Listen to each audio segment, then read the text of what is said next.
Welcome to the AZ Political Podcast. I'm Jim Sharpe. Headline number one, Republican Kari Lake has lost another Arizona appeals court challenge, this time when arguing that thousands of signatures on mail-in ballots were not properly verified when she lost the 2022 governor election to Democrat Katie Hobbs by more than 17,000 votes. This is just the latest of several court challenges she's lost after refusing to acknowledge that she lost in 2022. Headline number two, First Lady Dr. Jill Biden is coming to Phoenix this week to support her husband's re-election. The event, designed to appeal to older voters, is scheduled to take place at the state capitol on Saturday afternoon. And headline number three, even though it was last week when Arizona Attorney General Chris Mays' office announced that it was launching an investigation into whether Governor Katie Hobbs engaged in a pay-for-play scheme involving residential homes used by the Department of Child Safety, the governor didn't react until this week, saying that as a social worker, it's outrageous to think that she wouldn't act in the best interests of Arizona's foster kids. At issue is this, by the way.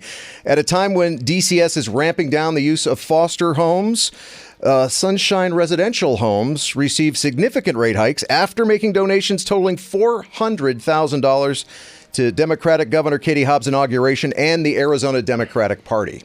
And my guest this week on Arizona's Political Podcast is Terry Goddard, who knows a thing or two about Attorney General investigations because he served 2 terms as Arizona's Attorney General. Mr. Goddard is the son of a former Arizona governor who first served in office as mayor of Phoenix for much of the 80s, at a time when Phoenix really started to take hold as one of the largest cities in the country. But really, Mr. Goddard, your public service started when you served in the United States Navy. Yes, it did. Yeah. So let me ask you this. Why do so many desert boys join the Navy? Is it so you can finally be surrounded by water all the time? Well, water's been a passion of mine throughout my life, and I can't entirely explain it, but maybe you're right. Maybe it's just because we see so little of it.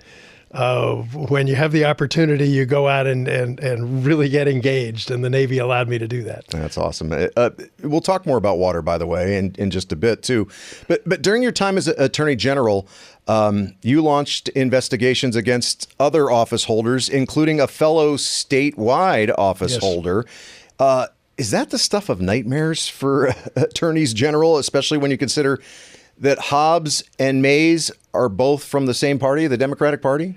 Well, it is the stuff of nightmares for a lot of reasons, but probably not the obvious one. The partisanship, I don't think should, and in my case, I'm quite sure it did not play a role. It was about the facts, and when you had a situation presented to you as Attorney General that appeared to be out of line, if the appearance of impropriety was there, then I think you had an obligation to investigate, regardless of who it was. Now, the hard part, and this is sort of diving way below the surface, is that the Attorney General represents state agencies. And you have rules of representation in law, ethical rules, that say you can't go against the wishes of your client. Well, and her client is technically, and her client is the Department of Child Safety. No, it's not the governor. Okay. Let's be clear about that. Okay, all right, interesting. The governor has her own attorney. She is not represented by the Attorney General. There are 5, I believe, state agencies that are not. The Board of Regents is not. The Industrial Commission is not. The Corporation Commission is not. In other words, and the governor is not, and the legislature is not. Those are the ones that have their own lawyers. Mm-hmm. Everybody else, including a lot of the ones that are appointed by the governor, are represented by the Attorney General. And that is where it gets tough, because you have to determine before launching an investigation against a public client whether or not there's been any advice given by any of your attorneys in the course of their representation of that client that could be considered access to special information or could be inconsistent with what they might be charged with in the future. So that takes a lot of work. That is, and the Supreme Court has been wrestling with this issue, because it's clear that if you represent the public, it's not exactly the same as representing a private client, because the public interest is part of your responsibility. Right. And that may involve finding wrongdoing by somebody who is technically your client. So it's a tough thing to unravel. It's almost like the AG has 2 masters. The AG has 2 masters. They have the the client that they write letters for and appear in court on behalf of, and then they have the public and the interests of the public, and frankly, keeping state officials from committing crimes is, I believe, paramount. You know, you mentioned this. Basically, a lot of thought had to go into the idea of launching an investigation in the first place.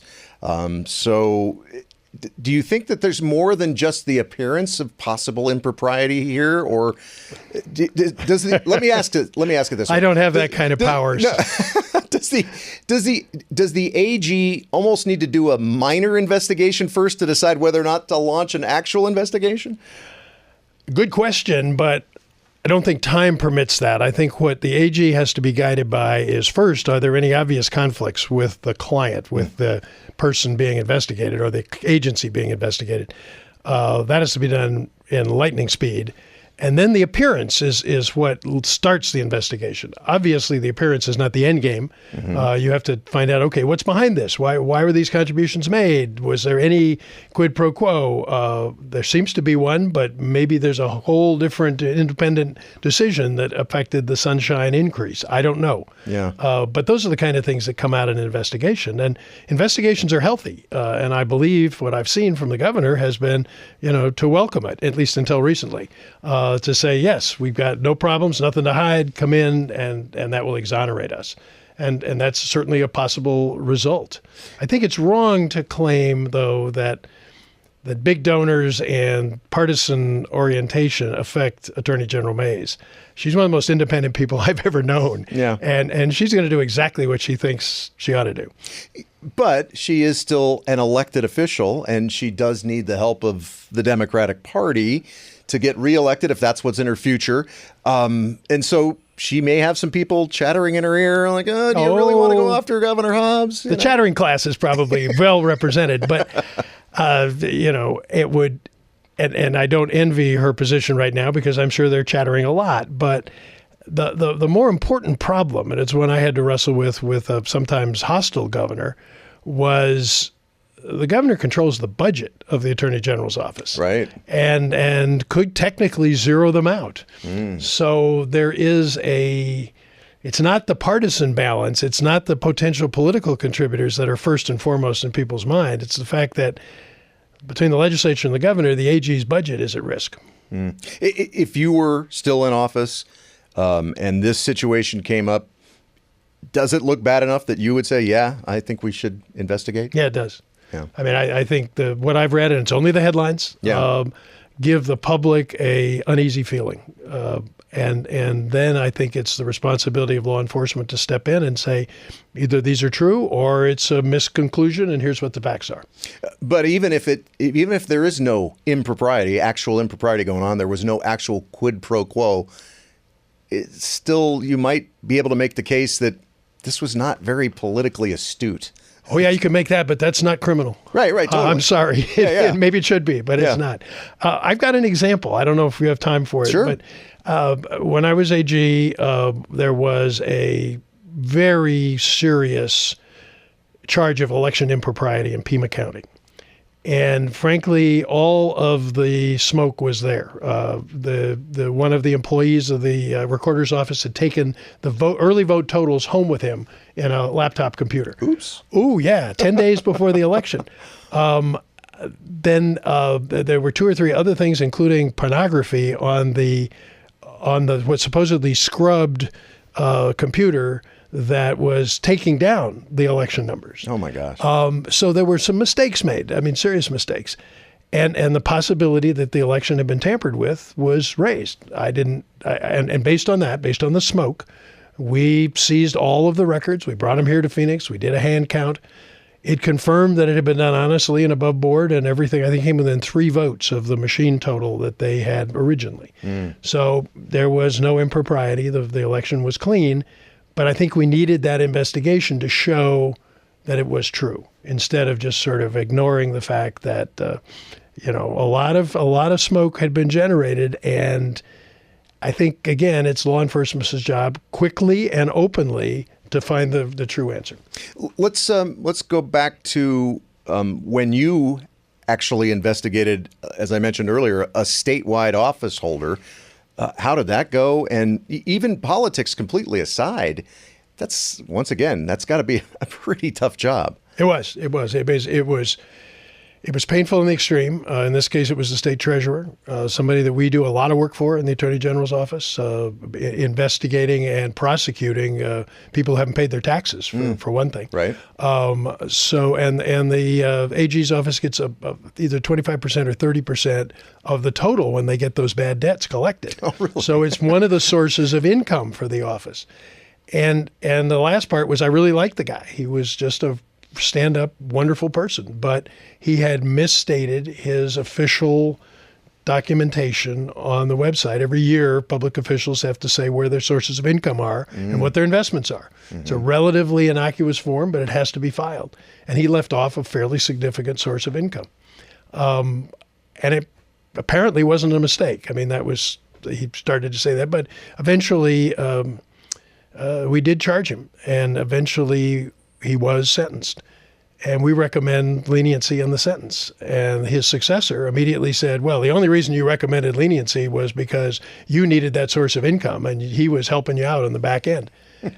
Not true, but that was the price we paid for doing what we thought was correct in that investigation. Wow. And we had to go through all the hoops that we talked about a minute ago in terms of this is a client. Right. And so you have to just be super careful that you haven't given them any advice.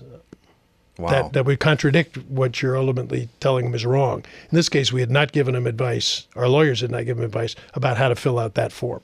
This, by the way, Mom, is why I never chose the law and why I never got into politics despite studying it in school. And how many angels can dance on the head of a pin? I think that's the thing we need to resolve. Right. Let's talk about water. It's funny, when I texted you about coming on Arizona's Morning News a couple of days ago, I said the last time I saw you was at a mutual friend's house at a Christmas party discussing water issues with Congressman Schweikert. And I walked up and I was like, oh, they're talking water issues. I think I'm going to go get some water. You know? But water is dry. I'm afraid everybody thinks that. But it's so important. I mean, it really, really is. You're president of the Central Arizona Project Board. What kind of a grade would you give state leaders, Republican and Democratic, when it comes to ensuring a water future for our state? That's a very complicated question. And I'm not sure I can give a grade. Because there's so many aspects to our water future. Yeah. There's the groundwater code, which is a mess right now in terms of mostly the rural overpumping. That's got to be resolved. So they get a D on that area. Okay.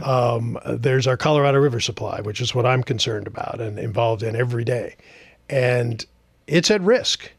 And we've got a terrific state water director, Tom Bishotsky, who is the governor's appointee, and he's a holdover from the previous administration, and he's as good a professional as I've ever seen. So you get an A for Tom.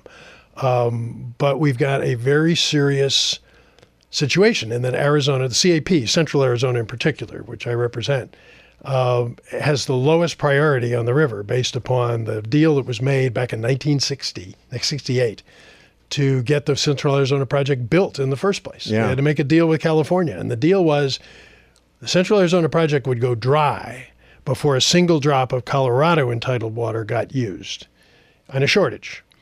And we've had 35 wonderful years when we got the maximum possible water coming from the Colorado River, and Arizona has grown, we figure, over $2 trillion in additional economic benefit because of that dependable water supply. Wow. But the current drought, and it's been 24 years that we've been in it. It's the longest since, I believe, 1000 AD. It's been a long time since back when the Hohokam were back farming. when even you don't remember. The bottom line is this is serious, and there's a much lower flow in the Colorado River than we've ever seen before.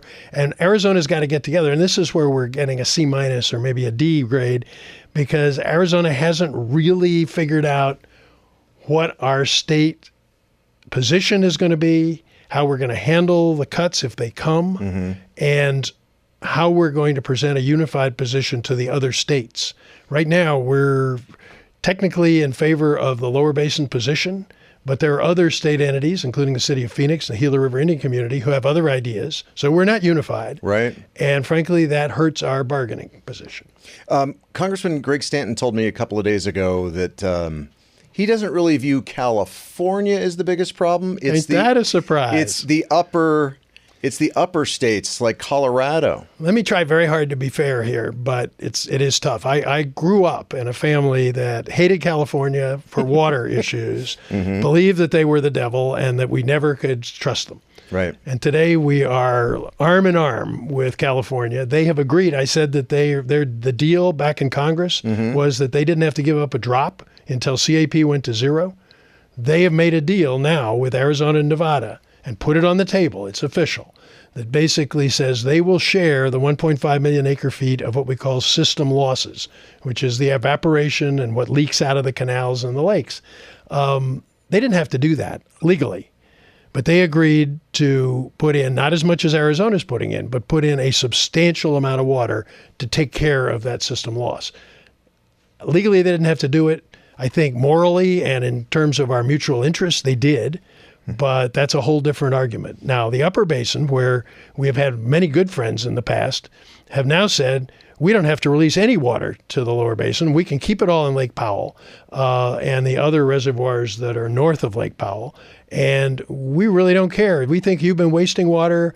You've gotten everything you wanted for 35 years. It's our turn. And we don't have the 7.5 million acre feet that we say we were promised. And so we're not going to sign anything in a shortage. We're not going to agree to any kind of cuts. And it's I think an idiotic position, but they're getting ready for litigation. And that's very sad because in the past, the states have always worked it out. From 1922, when the compact was signed, until today, we've had federal government hasn't interfered. They haven't been part of this. It's been the states doing it themselves. We may be at the end of that road because of the upper basin's position.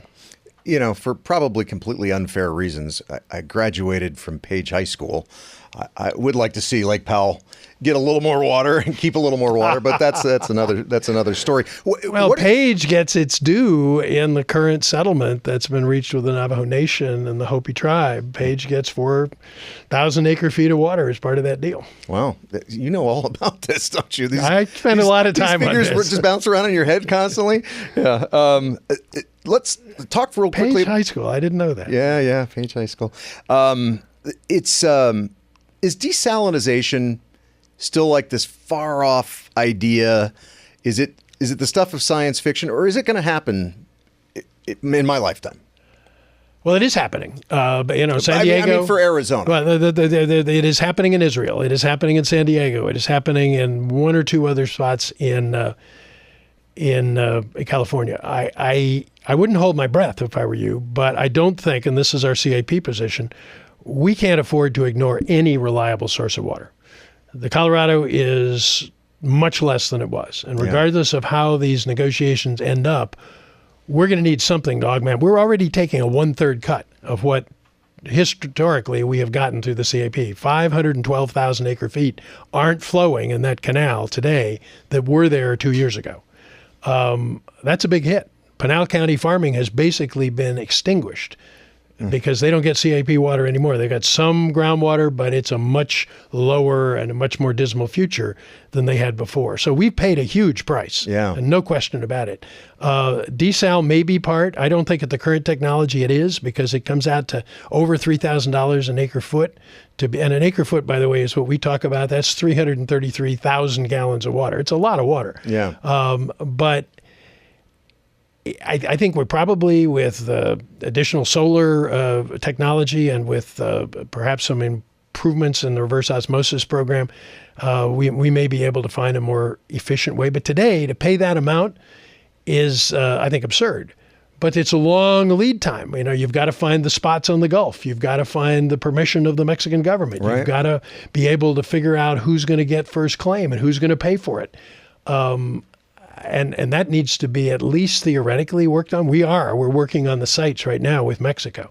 But if the price is $3,000 or more, then there are other options that are cheaper that we need to pursue as well. By the way, I'm glad you explained acre feet, because I think that's exactly what my tween daughter uses in the shower. You may be right. About every weekend. No, I But try. it's, literally, I'm banging on the door. We live in Arizona, so. We do live in Arizona, and maybe there's a big wake-up call that all of this exhibits. We live in a desert, and that's a blessing, and it's an extraordinary environment, and we shouldn't pretend it's something else. Yeah. So I've become pretty militant about artificial lakes, about artificial fountains that frankly shouldn't be out in the desert, and even golf courses, which I think are a bit excessive when we're facing a real serious water cutback and you asked about grades. I think one of the problems applies to all of us. We really haven't taken this seriously. Yeah. And we need to. So we get maybe a C or maybe less in terms of Arizona being aware that everybody needs to be responsible for our water future. Do you think that's partly because the largest county, the most populous county in Arizona, and actually the fourth most populous county in the entire United States is Maricopa County, which is served by all of those reservoirs in the Salt River Project, that really essentially means we haven't had to have water restrictions at times when my grandparents who lived in Denver had to have water restrictions. Yeah. Yeah, and California has them. But let me channel the mayor of Phoenix right now, a job that I used to hold. Yeah. And what she says, and she's absolutely right, is that Maricopa County and Phoenix in particular have reduced their, discretionary or ornamental use of water by 70% in the last 20 years. I mean, that part of the conservation without mandatory restrictions, right? And so far without paying for turf removal. We may be moving in that direction now, but Arizona hasn't done a bad job right now with all the growth that you just referred to. We're actually using less water than we did 40 years ago. That's pretty amazing. And that's pretty impressive, but it doesn't solve the problem because now we have so much less coming in the pipeline. Right. And so many more people coming. You talked about California willingly reducing their usage, of Colorado River water. But I'm like, it's because half of California is moving here, right? Well, that may well be. But let's talk about alfalfa for a minute. Yeah. Because 75% of our water still is used by agriculture. And if we're going to meet the restrictive demands in the future, you and I have to be better. Your daughter has to take shorter showers. Yeah. But we also have to have more reasonable. This, again, is a state leadership issue. We need to address the fact that some crops are extreme water users. And the alfalfa is all grown for, cattle. Most of it is grown it is all for cattle. I've not eaten any alfalfa lately. I don't know about you, but most of ours is produced for export. So it's going almost exclusively to China and to Saudi Arabia. Yeah. That's a problem. Our water from Arizona is being bundled up in bales and sent to China. Yeah. Wow. It's interesting when you look at it that way, you put it that way. You've also been highly involved in the fight to keep Prop 211 as the law. Yes, I this is the big part of my life. This is the anti-dark money voter initiative that was passed overwhelmingly by voters a couple of years ago. And you've had a couple of court victories recently. Yeah. So is it still going to be the law that if you make a contribution of $5,000 or more to a political action committee, that your name is going to be public knowledge? Yes. It is the law in Arizona since December 4th, I believe, of 2022. Mm-hmm. That's when the election was certified. At that point, it became the official position of our state, and it has been defended in court. I'm very happy to say, and I brought the proof here in case you wanted it, 3 times. There were 3 separate challenges. One was by a group of dark money operatives, the Center for Arizona Policy and the Free Enterprise Club. They brought the first lawsuit. The second was brought by 2 legislative leaders, the President of the Senate and the Speaker of the House, saying that the voters had infringed upon the rights of the legislature by daring to pass this initiative. I still feel that filing that lawsuit took a lot of guts because our Constitution clearly gives us the right to file an initiative. Right. And the last one was the federal lawsuit from a group, poor little impoverished small nonprofit Club called... for Growth? No, this one's the Americans for Prosperity. That's right, Americans for Prosperity. Founded by the Koch brothers. And they brought the lawsuit in federal court. And all 3 cases have been dismissed by the relevant judge with just spectacular opinions. 2 Arizona Superior Court opinions that read like just profound law school articles, in my opinion. The judges really dug into it. They got the details right, and they turned down every single argument that had been made, which basically was, if you have to disclose, it's going to suppress people's free speech. And my response to that as an Arizonan was, well, heck, we have disclosed anybody who contributes $50 or more to a political candidate has to disclose everything. Right. And they always have. And nobody's been doxxed or harassed for that I'm aware of. And they couldn't bring any into court. So the judge on that basis basically said, no, this isn't harassment. This is really an expression of free speech, because the people have said, 72% of them said, that we really want to know who's contributing to these ads that we see in such abundance coming election time. And I think there's no question they do, and the judges bought that. And the last one was Judge Silver in the federal district court, and she wrote, I hate to pick among our children here, they were all good opinions, but Judge Silver's was just a classic piece, and it's been used nationally as a reason to support disclosure of what has always been considered dark money. By the way, being as you're from an old school Arizona family and a family that comes from politics, I mean, we could spend hours and hours and hours here, but I know you got to get somewhere else. Thank you so much, Terry Goddard. Thank you. Former Attorney General, former Mayor of Phoenix, for joining us here on the AZ Political Podcast. Well, it's a great pleasure. Thank you. All right. I'm Jim Sharpe, and we'll see you next week. Thanks for watching the AZ Political Podcast with Jim Sharpe. Click the box to watch more from KTAR News and tap the button in the middle to subscribe.